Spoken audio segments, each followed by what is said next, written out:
Pertanyaan ini diajukan oleh seseorang yang mungkin mengalami kekecewaan dan rasa sakit yang diakibatkan oleh seorang perempuan. Namun mungkin kita semua sepakat bahwa tidak semua perempuan seperti itu. Atau lebih tepatnya kita tidak dapat menyamaratakan semua wanita memiliki karakter yang sama. Jadi saya akan lebih mudah menjawabnya dengan mengganti kata wanita dengan kata manusia. Konteksnya tentu akan jauh lebih luas dan kita akan lebih mudah melakukan penilaian yang tidak hanya dibatasi oleh satu gender, melainkan kita juga dapat berkaca dalam diri kita. Apakah kita salah satu dari kategori manusia tersebut? Manusia adalah neraka. Kutipan tersebut dipopulerkan oleh Jean-Paul Sartre, seorang filsuf eksistensialisme yang mempelajari nilai dari keberadaan manusia, bersamaan dengan identitas dan karakter di dalamnya, atau yang juga kita kenal dengan eksistensi dan esensi.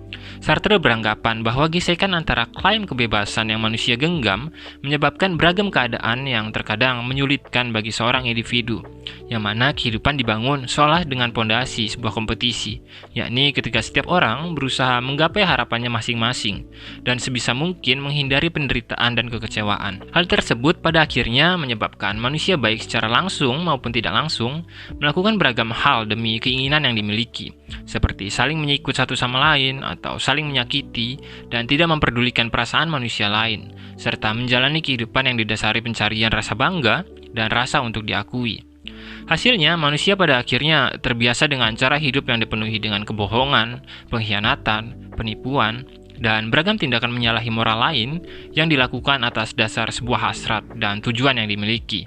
Jika seseorang memang ingin melepaskan diri dari neraka tersebut, maka cara paling mudah adalah membatasi interaksi yang dilakukan dengan manusia lain, atau dengan kata lain, membatasi kemungkinan akan adanya gesekan dan benturan dari apa yang dirinya dan orang lain inginkan. Namun, tentu kita tidak dapat terus-menerus berdiam diri di dalam kamar dengan mengharapkan keamanan dan kenyamanan. Pada faktanya, manusia memiliki beragam tindakan yang memaksa kita untuk melakukan interaksi dengan manusia lain, seperti aktivitas bekerja, kuliah, sekolah, dan beragam aktivitas lain. Oleh sebab itu, penting bagi kita untuk mampu memahami nilai-nilai yang ada di dalam eksistensi manusia, yang melahirkan pengetahuan akan jenis-jenis manusia yang dihadapi dan cara yang baik untuk menghadapi jenis manusia tersebut. Atas dasar pengetahuan bahwa kebebasan adalah candu bagi manusia, maka kita dapat belajar memahami bahwa setiap manusia sangat amat memungkinkan untuk menusuk kita dari depan maupun dari belakang. Atas dasar pemahaman bahwa manusia memiliki ego dan hasratnya tersendiri, maka kita dapat perlahan menyadari bahwa orang lain dapat merendahkan kita untuk menjadi tinggi atau saling serang demi tujuan yang ingin digapai. Jika kita ingin bertahan dengan orang lain yang seringkali menjadi neraka, perang dingin di antara hasrat yang dimiliki manusia tersebutlah yang seharusnya benar-benar dapat kita perhatikan. Dalam konteks percintaan pun pada dasarnya sama, karena di dalamnya terdapat dua interaksi yang dijalani oleh masing-masing eksistensi, yang tentunya sangat amat berpotensi melahirkan perbedaan dalam konteks kepentingan, yang menyebabkan hubungan yang dibangun menjadi berantakan. Oleh sebab itu, alih-alih kita menyamaratakan sifat-sifat seluruh manusia berdasarkan pengalaman yang kita terima dari orang lain, lebih baik memahami bahwa setiap manusia memang memiliki potensi atau kemungkinan untuk melakukan tindakan tersebut. Tak peduli laki-laki ataupun perempuan, tua ataupun muda, semua memiliki kemungkinan untuk menawarkan neraka terhadap kita. Namun saat kita sebelumnya telah sedikit banyak memahami neraka itu sendiri, maka kita tidak lagi akan terkejut dengan beragam tindakan yang dilakukan oleh orang lain. Dan kita akan lebih siap menerima beragam risiko yang kita terima, karena kita mengetahui bahwa manusia memang sangat memungkinkan untuk menawarkan sebuah luka dan duka.